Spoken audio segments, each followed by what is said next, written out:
जोहार साथी। गुरुजी की जयंती तो कल थी, लेकिन हम आज आपके सामने आए। गुरुजी के बारे में हमेशा हम कुछ लिखते पढ़ते रहे हैं। मेरा एक उपन्यास भी है, पहला ही उपन्यास था समर शेष है। आप में से बहुत सारे लोगों ने पढ़ा भी होगा।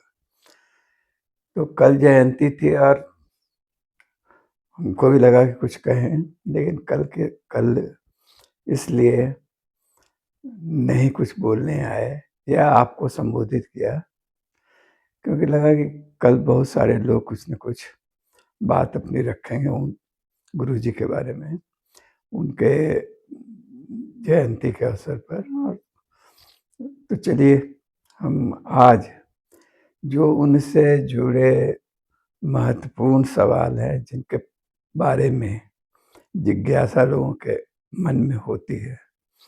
वैसे तो आप इसके लिए इनका उनका पूरा जीवन और उनका संघर्षपूर्ण जीवन के बारे में वो कहानी समर शेष है, उपन्यास मेरा।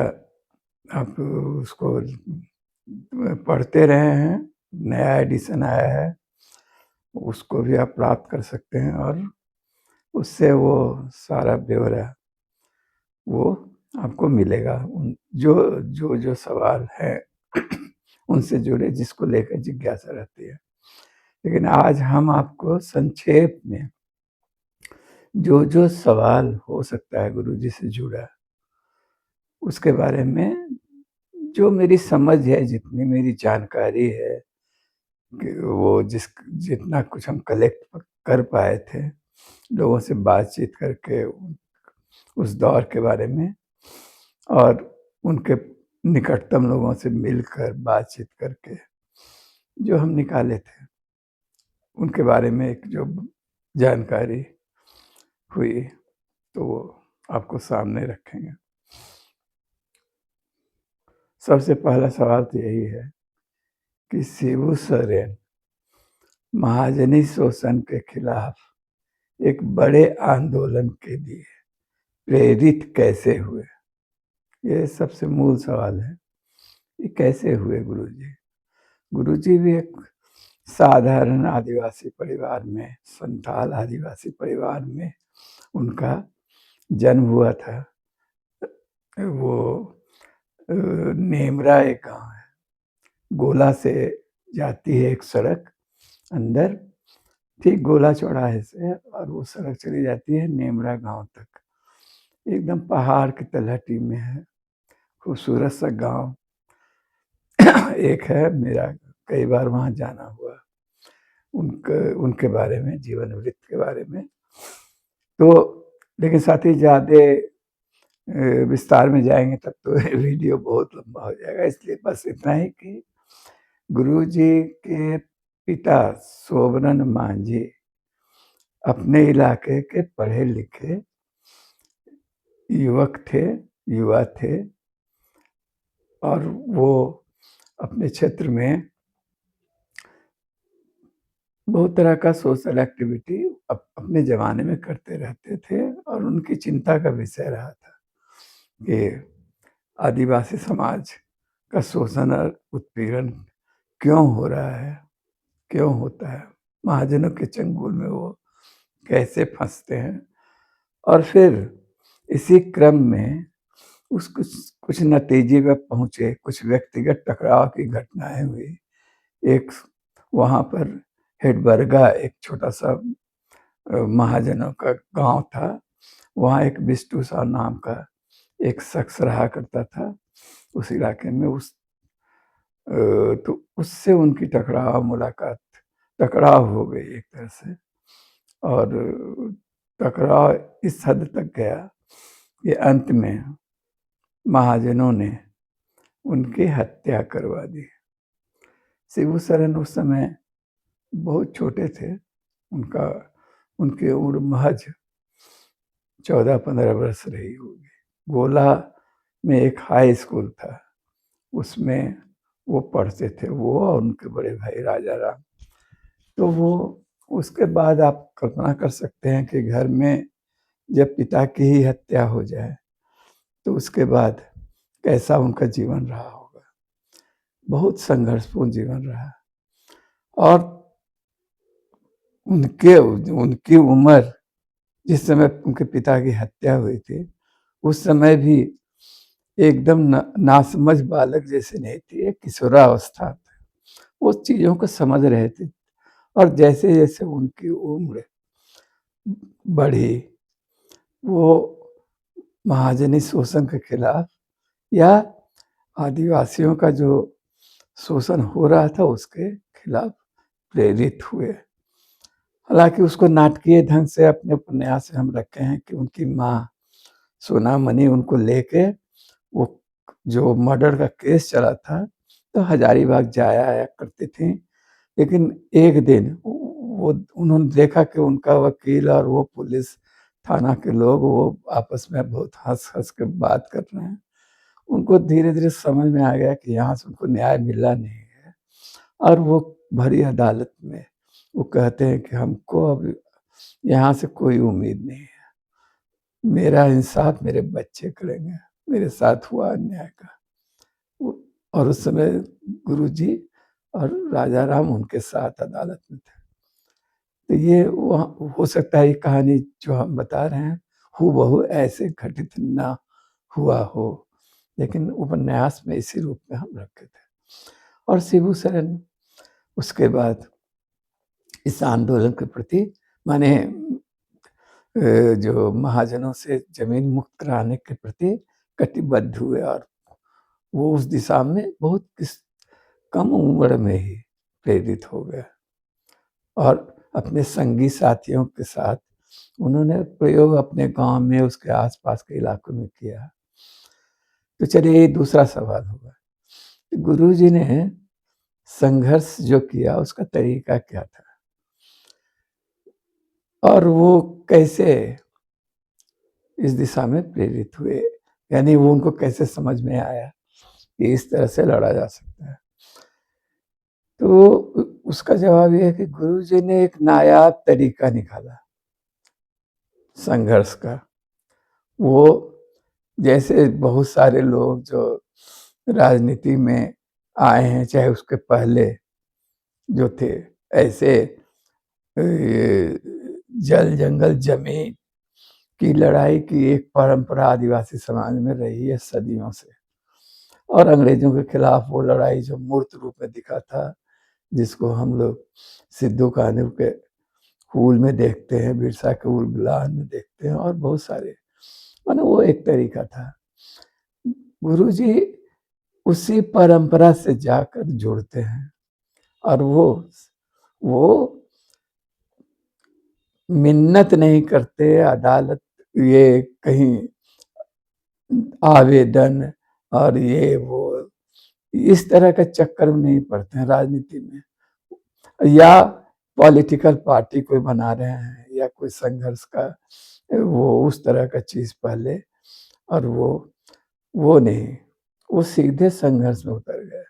जो भी छोटी-मोटी उनके पास उनके संगी साथियों की जमात थी, उसके बीच उनको साथ लेकर ही और तरीका उनके दिमाग में ये बात स्पष्ट हुआ, इतना उनकी समझ बनी कि ये ज़मीन जो है, जो वो मेरी है और हमारे लोगों की है, उसको महाजनों ने अवैध तरीके से, गलत तरीके से कब्जे में कर रखा है, जिसका कोई नैतिक आधार नहीं है। और इसलिए उन्होंने तरीका ये अपनाया कि ठीक है, तुम ज़मीन मेरा कब्जा करके रखे हो ना, करो, तुम खेती-बाड़ी भी करो, उस पर करवाओ, मेरे ही लोगों से बेगार करा के, जो करते रहे हो तुम।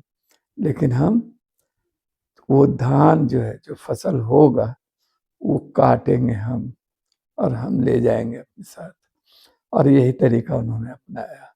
सीधा अपने छोटे-बड़ा जो शुरुआती दौर में तो ज़्यादा लोग साथ नहीं होंगे, तो भी जितने लोग थे, औरत, मर्द, जो आदिवासी संघर्ष की परंपरा है, वो सारे लोग एक साथ महाजन के उस ज़मीन पर, जो ज़मीन दरअसल किसी आदिवासी का रहता था, वो भी उस मुहिम में शामिल होता था।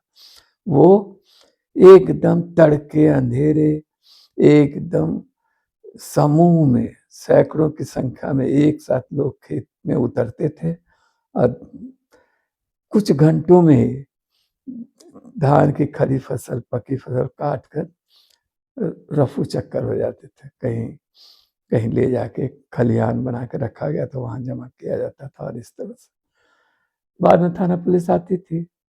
पहले तो यकीन ही नहीं करती थी कि चंद घंटों में इतना बड़ा खेत प्लॉट गायब हो जाएगा। और नहीं तो वो उस पर फिर केस वगैरह करती थी और लोग पलायन कर जाते थे। ज्यादातर लोग पलायन कहाँ करेंगे, तो पहाड़, आदिवासी समाज हमेशा से उस वो पहाड़ों का इस्तेमाल करता रहा है।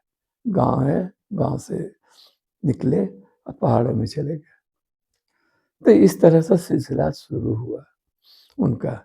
और पहले अपने नेमड़ा उसके आसपास के इलाकों में ही ये चलता रहा। बाद में इसका बहुत बड़ा प्रयोग वो धीरे धीरे वो पोखरिया आश्रम टुंडी में जो धनबाद कोयलांचल में है, वहां जाकर वो व्यवस्थित ढंग से ये लड़ाई शुरू हुई थी। तो वो वहां एक आश्रम ही बनाए जो विख्यात है पोखरिया आश्रम के नाम पर। ये है उनका तरीका, लड़ाई का तरीका। अब सवाल उठता है कि उनके संघर्ष का दायरा कैसे फैला और कैसे वो विनोद बिहारी महतो से, जो सदानों के सबसे बड़े नेता थे उस वक्त कोयलांचल में, और कामरेड के राय से उनकी मुलाकात कैसे हुई। ये आइए इस सवाल का जवाब देते हैं। इस सवाल के बारे में आपको संक्षेप में बताते हैं।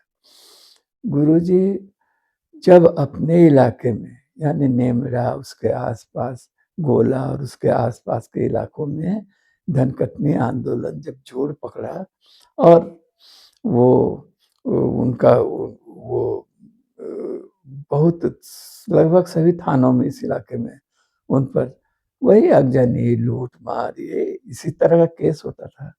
केस हुआ तो धीरे धीरे लोगों ने सलाह दी कि अब इस इलाके से उनको शिफ्ट कर जाना चाहिए, हटना चाहिए उनके संघर्ष के साथियों ने। तो वो उन्होंने किया क्या कि उसी समय इत्तेफाक से बोकारो स्टील कारखाना का निर्माण हो रहा था, उसके लिए जमीन अधिग्रहण हो रहा था। तो वो लोग वहां चले गए, यानी जायना मोड़ के पास केंद्र बना, वहां एक जमीन जो महाजन के कब्जे में था उसको इन लोगों ने छुड़ाया था और वहीं पर झारखंड मुक्ति मोर्चा तो नहीं बना था उस समय उन्होंने उसी जमीन पर अपना आदिवासी समाज या इसके नाम पर वो उन्होंने एक संगठन वहां बनाया था। तो वहां पर जैना मोड़ में एक कार्यालय बना था इन लोगों का, जो महाजनों से छीनी गई जमीन पर। वो बहुत दिन तक था, अब पता नहीं अभी कैसा हालत में, अब तो बहुत बदल चुका है जैना मोड़। दो मुहाने पर था, मैंने दो तरफ से सड़कें जहाँ मिलती थी वहां पर ऐसे आकर, तो वही कोना का जमीन वो था, वही था। और वहां से ये लोग बोकारो के में जो आदिवासी गांव थे जो प्रभावित हो रहा था, और उस इलाके में उस समय तक वसंत पाठक नाम के एक सज्जन, एक साथी संघर्ष के, उनके साथ हो गए थे। और भी कई साथी संगीत बहुत सारे, सबका नाम क्या बताएं। तो वो बोकारो के विस्थापित आंदोलन में भी थोड़े बहुत शामिल रहे, लेकिन वहाँ वो बहुत कुछ कर नहीं सके क्योंकि वहाँ दूसरे तरह की राजनीति थी। वहाँ जो जमीन मालिक और जो बड़े बड़े जमीन का जिनका अधिग्रहण हुआ था, उन लोगों ने कॉम्प्रोमाइज कर लिया बोकारो स्टील प्लांट से, प्रबंधन से, और वो आंदोलन शुरू में ही खत्म हो गया।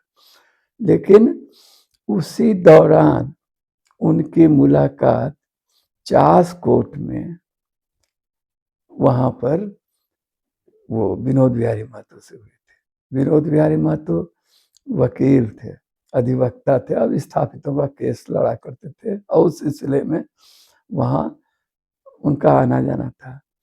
उनको ऐसे लोगों की कुछ ऐसे माने मजबूत इरादे वाले लोगों की ज़रूरत थी, जो जब गवाही के रूप में जिनको पेश किया जाए अदालत में, तो वो टूटे नहीं।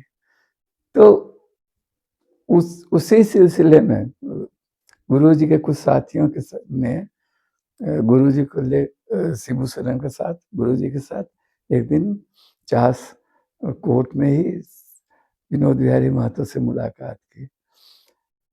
तो और तो उन्होंने परिचय कराया कि ये शिबू सोरेन है। उस समय तक शिबू सोरेन का आंदोलन के बारे में महाजनी धनकटनी आंदोलन का जो शुरुआती था, उसके बारे में बहुत कुछ लोग जानने लगे थे। गुरु वो विनोद बिहारी महतो भी जानते थे। तो विनोद बिहारी महतो चौंके इस देख के, कितना अजान बाहु लंबा सा, दुबला लंबा सा युवक, बड़े-बड़े बाल, और ये दंग रह गए इनके व्यक्तित्व को देख के। और मन ही माने हंसे या मन ही मन हंसे, जैसा भी, कि इस काम के तो लायक इस काम के लिए हैं कि वो गवाही दें कोर्ट में केवल ये। उन्होंने शिबू सोरेन से कहा कि आप और हम मिल के काम करेंगे।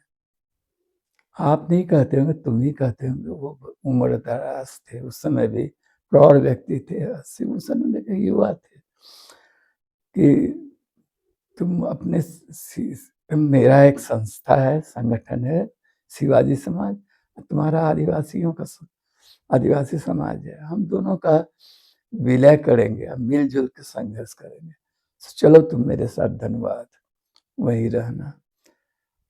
और गुरुजी चले गए, क्योंकि उनको लगता था कि अभी जो इतना केस मुकदमा है, ये वकील भी हैं, इनके साथ रहेंगे तो थोड़ी सी सुरक्षा रहेगी, थोड़ा कोर्ट में बचाव वगैरह होगा।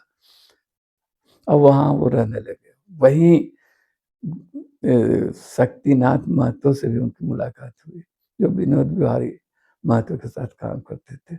और उनका जो अपना था जो इलाका, वहाँ वो ले गए।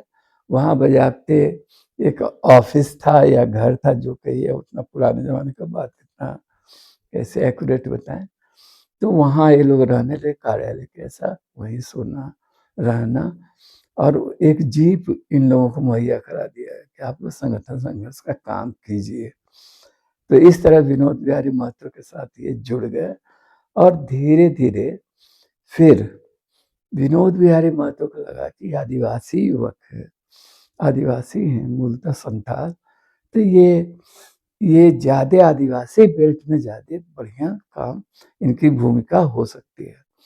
तो इसलिए उन्होंने उनको टुंडी भेज दिया कि आप टुंडी में जाके देखिए, वहाँ भी आदिवासियों की स्थिति बहुत दयनीय है। महाजन उनका बहुत शोषण करते हैं, और वही तरीका है जो आप देखते रहे। तो ये वहाँ चले गए, पोखरिया आश्रम जहाँ बना बाद में। टुंडी गए, उसके साथ शक्तिनाथ महतो भी गए, दोनों साथी। और वहाँ जाके वो टुंडी में गए। वहाँ शुरुआती दौर में आदिवासी बहुल क्षेत्र था वो, तो वहाँ आदिवासी लोग इनके साथ इकट्ठा हुए। कुछ लोगों का कहना है कि कुछ आदिवासी लोग तुरंत यकीन नहीं करता है तुरंत, तो उन लोगों ने जाके वहाँ कुछ लोग वहाँ से नेमरा गए आए टिंडू, और गुरुजी के बारे में पता लगाकर वापस लौटे, और तब यकीन किया कि हाँ, ये भी हैं और संथाल युवक ही हैं यहाँ। और वहाँ धीरे-धीरे उनका आश्रम बना। आश्रम में जो रहकर वो प्रयोग शुरू हुआ। और वहाँ बहुत सारे और साथी भी जुड़े उनके साथ, जिसमें वसंत पाठक का नाम तो पहले बताए थे आपको, वो भी उनके साथ रहते थे। एक झगड़ू पंडित थे, जो विशेषज्ञ थे खेती-बाड़ी के, एक्सपर्ट थे, तरह-तरह का प्रयोग खेती बाड़ी में हो वो करना। वो उसके साथ-साथ पानी बह रहा है तो उसको छोटा-छोटा बाँध बना के जमा करना, इकट्ठा करना कैसे हो सकता है इस तरह का।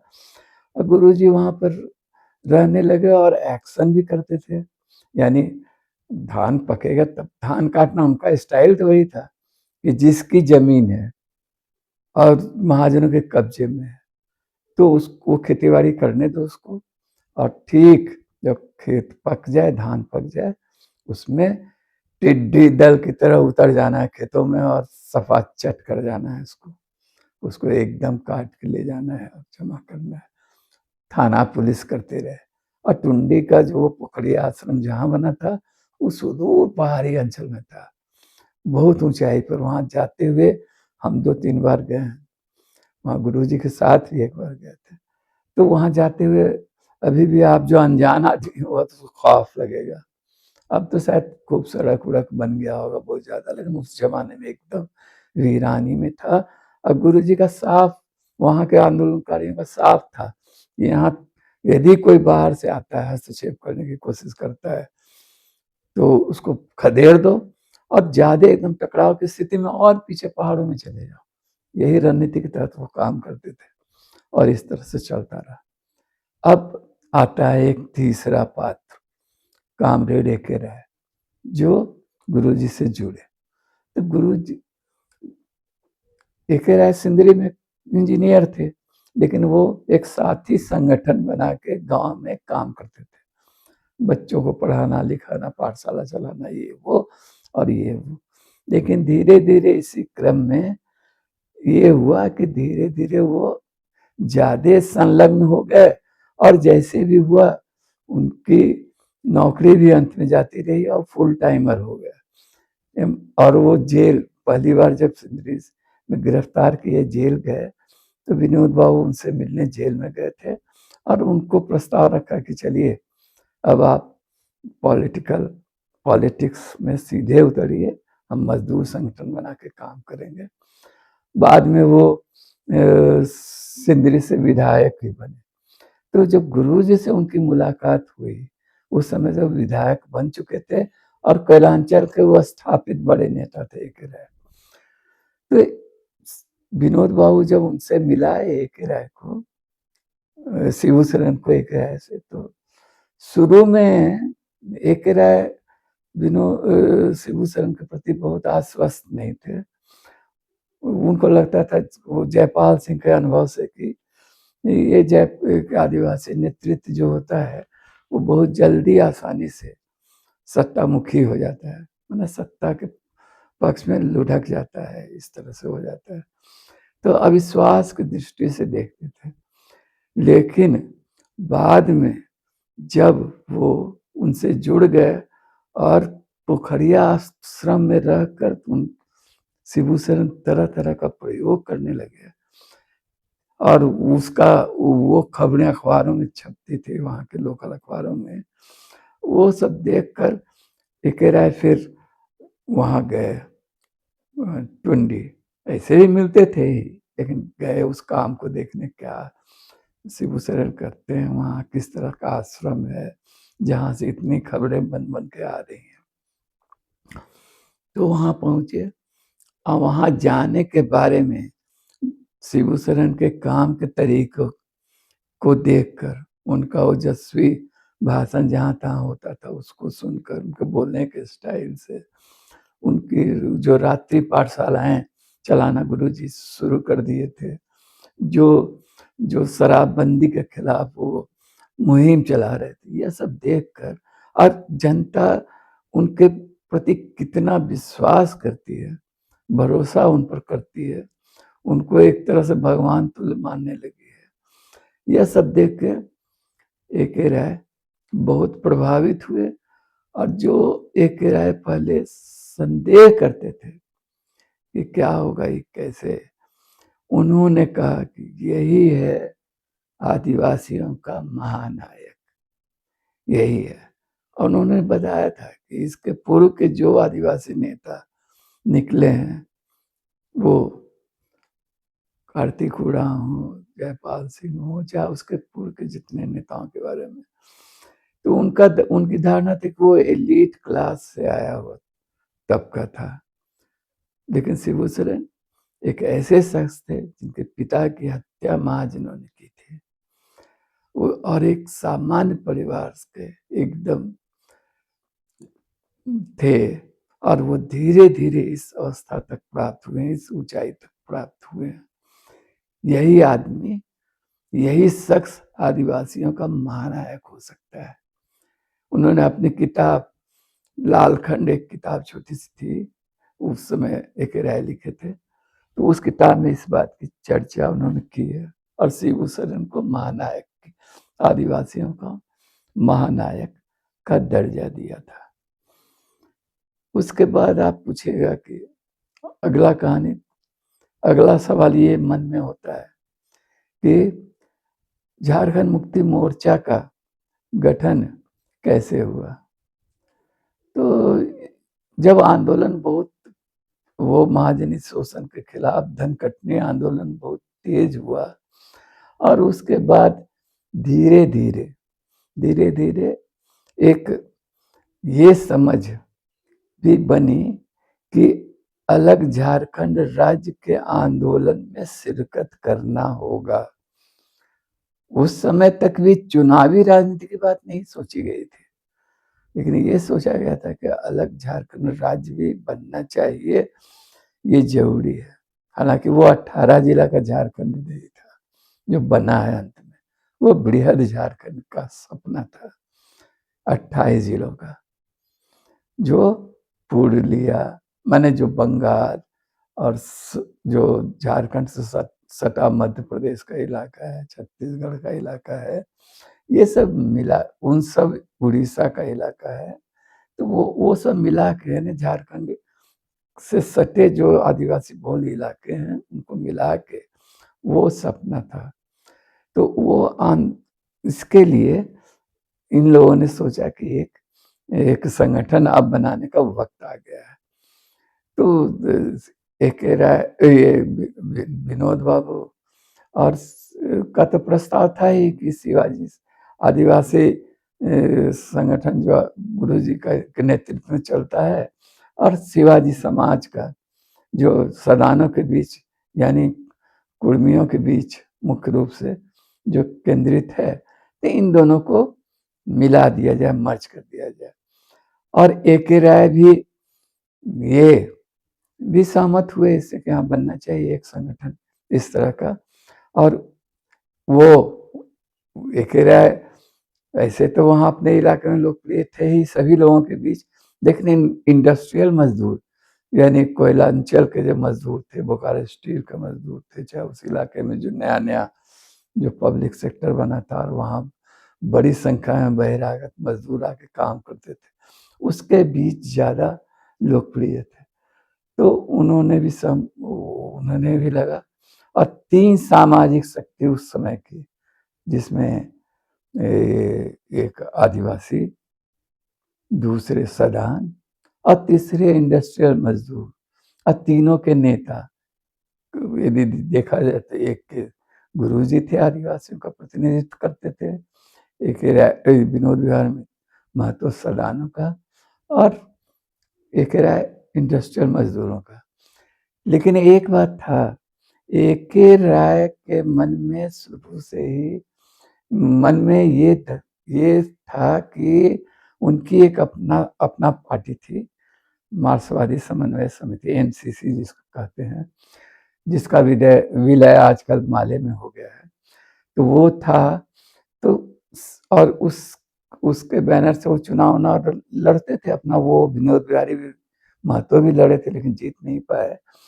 तो उन लोगों ने सोचा, एक राय के मन में दिमाग था कि चुनाव ना माने राजनीतिक दल के रूप में एमसीसी ही रहे, लेकिन जन संगठन के रूप में झारखंड मुक्ति मोर्चा का गठन हो। लेकिन ये बात शिबू सोरेन को क्यों मान्य होता? उनके मन में पहला खटका एक राय के प्रति शायद उसी समय हुआ होगा, या वामपंथी राजनीति के प्रति, कि हमको जन संगठन बना के रखने के लिए कहते हैं और राजनीतिक दल के रूप में वो खुद अपना वर्चस्व रखना चाहते हैं। जबकि एक राय के मन में दूसरा था कि वहाँ शंकर गुवानी योगी छत्तीसगढ़ में जो आंदोलन चला रहे थे वो, और झारखंड मुक्ति मोर्चा, या जो संगठन प्रस्तावित था बनेगा, तो वो ये सब जन संगठन के रूप में रहेगा और एमसीसी चुनाव राजनीति के लिए लड़ेगी। तो जो भी हो वहाँ वहाँ टुंडी में झारखंड मुक्ति मोर्चा का गठन हुआ, जिसमें सब दिग्गज नेता जमा हुए थे। उस समय थे एक राय, विनोद बाबू, शिबू सोरेन, इसके अलावा निर्मल महतो, शैलेंद्र महतो उस समय तक आए थे कि नहीं, शैलेंद्र महतो से लेकर माने तमाम लोग वहाँ जमा हुए थे। और वहाँ ऐतिहासिक सभा थी और झारखंड मुक्ति मोर्चा का गठन हुआ, जो एक राय के हिसाब से जन संगठन था, लेकिन वो उनके प्लानिंग के हिसाब से, लेकिन वो एक राजनीतिक दल के रूप में कन्वर्ट हो गया। तो साथी ये है। और उसके बाद अब एक सवाल उठता है जो लोगों के मन में होगा कि पोखरिया आश्रम से गुरुजी फिर संथाल परगना कैसे चले गए, कैसे हुआ? तो इसका है एक कहानी, वो शायद वो है, अब एकदम एक्यूरेट हमको तारीख याद नहीं है या साल याद नहीं है, लेकिन हुआ ये कि टुंडी विधानसभा का चुनाव हो रहा था। माने विधानसभा का चुनाव हुआ तो टुंडी से कामरेड एक ये विनोद, ये शिबू सोरेन प्रत्याशी के रूप में वो खड़े हुए, लेकिन पता नहीं एक राय को क्या सूझा, वहां से उन्होंने शक्तिनाथ महतो को भी चुनाव में उतार दिया।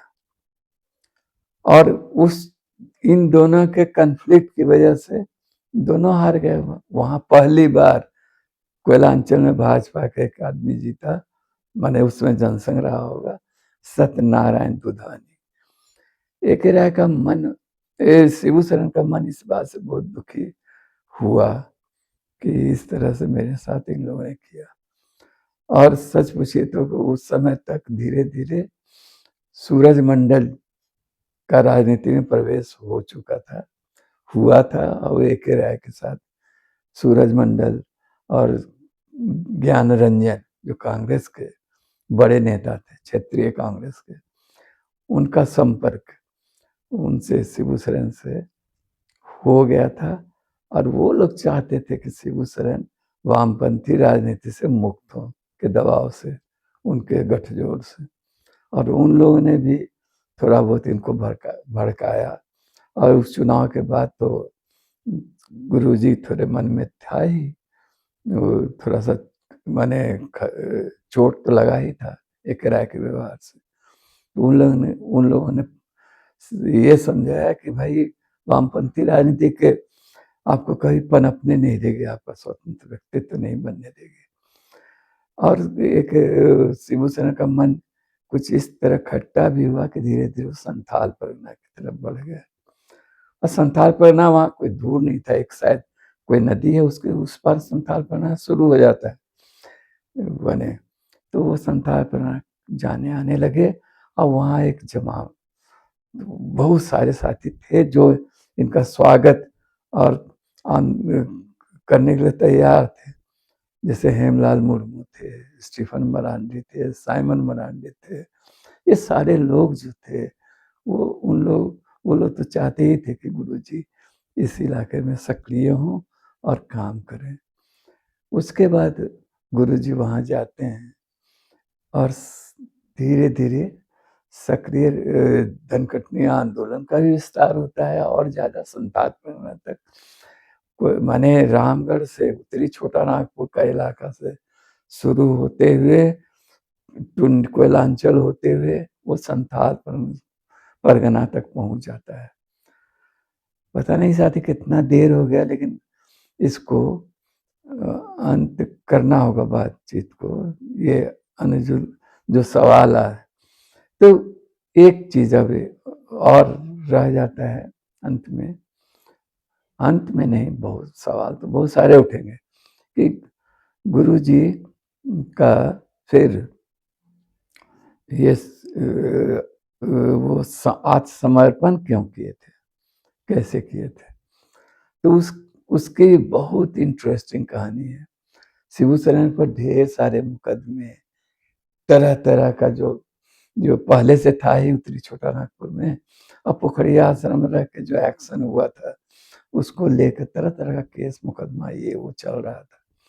उस समय देश में इमरजेंसी लगा था, इमरजेंसी को लेकर ऐसे ही धारणा थी कि एकदम डिक्टेटरशिप था, और उस समय माने एकदम ऐसा माहौल बन गया था कि महाजनों का, पुलिस का और राजनीतिक दलों का जो जो सरमाएदारों का, सामंतों का जो दबाव होता है, ये एकदम गुरुजी की हत्या ही हो जाती, मार देती, इनकाउंटर में पुलिस उनको मार देती। वैसे समय में ही वो इंदिरा गांधी चाहती थी, इंदिरा गांधी इमरजेंसी के बाद चुनाव करवाने के लिए तैयार हुई कि चुनाव होगा 78 में, शायद मैंने 78 नहीं 75 में तो इमरजेंसी लगा था, उसका एक डेढ़ साल तक इमरजेंसी रहा था, उसके बाद चुनाव हुआ था। तो जब चुनाव की बात हुई तब एक वो इंदिरा गांधी चाहते थे कि झारखंड में या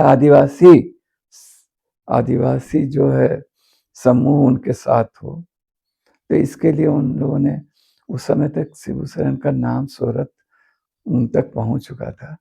बहुत सारी पत्रिकाओं में, दिनमान में, खास करके धर्मयुग में, उस समय के जो भी पत्रिकाएं प्रतिष्ठित थीं उसमें शिबू सोरेन के धर्मघटनी आंदोलन की चर्चा होती थी, और शिबू के एक नायक के रूप में उनकी चर्चा और जिक्र होता था। तो ये सब था। तो बिहार में जगन्नाथ मिश्रा साहब थे उस समय, उन पर ही जिम्मेवारी सौंपी गई कि वो जाके शिबू सोरेन से संपर्क साधें, उनको संसदीय राजनीति में लाएं, संभव हो तो कांग्रेस में लाएं, नहीं तो प्रो कांग्रेस राजनीति वो करे शिबू सोरेन मिलजुल के हमारे साथ। तो इसके लिए एक विशेष जो उनका दूत बने थे वो केवी सक्सेना थे, जो आईएएस अफसर थे, प्रशासनिक सेवा के वरिष्ठ अधिकारी थे, और वो पहले धनबाद में एसडीओ रह चुके थे। तो वो आदिवासी समाज के बारे में जानते थे, और किस तरह से उनका शोषण उत्पीड़न महाजन करते हैं ये भी जानते थे। तो और वो केवी सक्सेना की छवि एक ईमानदार अक्खड़ अफसर की थी। तो इस विशेष काम के लिए वो फिर धनबाद भेजे गए, और धनबाद में से वो पोखरिया आश्रम गए गुरुजी से मिलने, उनके सामने उनसे बात करने, उनको देखने।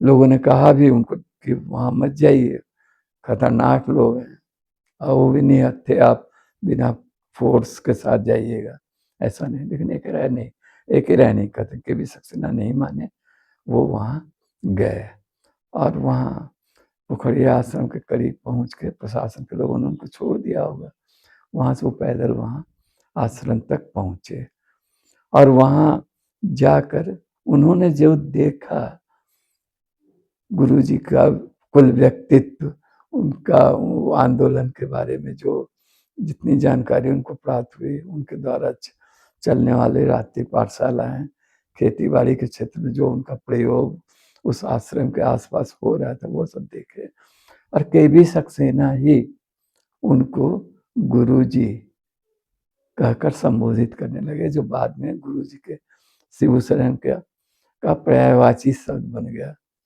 बाद में उसमें दिसोम शब्द भी जुड़ गया, दिसोम गुरु। तो वो केवी सक्सेना थे। तो केवी सक्सेना ही ने ही उनके सामने प्रस्ताव रखा कि आप सरेंडर कर दीजिए, आपके खिलाफ तमाम केस मुकदमा उठा लिया जाएगा, संसदीय राजनीति में जाइए और काम कीजिए, और खुल के काम कीजिए, लेकिन इस तरह से कीजिएगा तो अंत में या तो आप पुलिस के द्वारा मारे जाएंगे या फिर जेल में बंद कर दिए जाएंगे। उसके बाद केवी सक्सेना लौट गए। शिबू सोरेन ने साथियों संगियों के साथ चिंतन मनन किया, अपना बहुत कुछ किया और अंत में वो उन्होंने आत्मसमर्पण करने का निर्णय लिया, गए, सरेंडर किया, धनबाद जेल में बंद रहे और उपन्यास का अंत में वो पूरा प्रकरण है। आपको चाहिए दिलचस्पी हो तो उपन्यास प्राप्त कहीं से कीजिए और उसको खरीदिए या लीजिए और उसको देखिएगा। कहानी लबोलुबाब यही है कि उसके बाद जेल से निकाल कर एक रात शिबू सोरेन को वो बोकारो ले जाया गया, वहाँ के एक सर्किट हाउस में। वहाँ बातचीत हुई जिसमें खुद जगन्नाथ मिश्रा भी थे और प्रशासनिक से सेवा के भी सक्सेना थे और सारे लोग भी थे और बातचीत यही हुआ कि गुरुजी सारे लोगों का पर जो भी मुकदमा है उसको सरकार उठा लेगी और गुरुजी ने अपना खुले मन से काम करें, खुले तरीके से संसदीय राजनीति में प्रवेश करें। तो उसी के बाद तो शिबू सोरेन टुंडी से चुनाव लड़े थे और वहां से खैर वहां जब वार्ता हुई उसके बाद सब लोग अपना अपना घर गया। शिबू सोरेन को निमरा के छोड़ दिया गया एक पुलिस की जीप। और प्रतीकात्मक रूप में उस उपन्यास के अंत में तो हम ये दिखाएं कि उनके घर के बाहर एक ट्रैक्टर एक नई जीप लगी थी, प्रशासन की तरफ से शायद दिया गया था। और जब वो घर के दरवाजे पहुंचे तो सोना मनी प्रतीक्षा कर रही थी उनको देखी तो पूछी और बोली कि गुरुजी पूछे कि कहाँ की सी ये ट्रैक्टर जीप किसकी है? तो ये हम ही लोगों की है शिबू, सब लोग यहाँ लोग छोड़ गए हैं, कह रहे हैं कि युद्ध अब खत्म हो गया, अब संघर्ष लड़ाई झगड़ा नहीं होगा। तब शिबू सोरेन मरमाहत होते, वो कंप्रोमाइज थोड़े किए थे। तो वो उनका गला भर रहा गया, बोले नहीं माँ, समर अभी शेष है, अभी युद्ध खत्म नहीं हुआ है। यहाँ उपन्यास खत्म हो जाता है और उपन्यास खत्म हो जाता है, लेकिन यही होता है कि शिबू सोरेन की संसदीय राजनीति शुरू होती है और वो बाद में दुमका से पहली बार 2000 मैंने 1980 में पहली बार सांसद बनते हैं। लेकिन उन्होंने कांग्रेस के साथ मिलकर राजनीति तो की, लेकिन उन्होंने कांग्रेस में विलय स्वीकार नहीं किया, पार्टी का विलय नहीं किया, वो स्वतंत्र अस्तित्व बना रहा। तो साथ ही बहुत सारे और भी अनुत्तरित सवाल हैं, संसदीय राजनीति उनकी कैसे रही, फिर एक राय से रिश्ता क्यों टूट गया, या विनोद बिहारी महतो से ही पार्टी का विभाजन जो झारखंड मुक्ति मोर्चा का हुआ था वो क्यों विभाजित हुआ पार्टी, फिर कैसे एक हुए। ये सब बहुत सारे संसदीय राजनीति में लालू के साथ उनका रिश्ता क्यों बना, उस लालू के साथ जो कहते थे झारखंड मेरी लाश बनेगा, इस तरह का ढेरों सवाल है। उन सब सवालों का जवाब फिर देंगे, फिर यदि आपके मन में जिज्ञासा हो रहेगी तो बताएंगे आपको। अभी तक तो इतना ही है। तो गुरुजी के ये नेमरा के साधारण संथाल परिवार के युवक का यही कहानी है, महानायक बनने का और देशम गुरु बनने का। आगे और बातें हैं जो कहेंगे। जोहार साथी।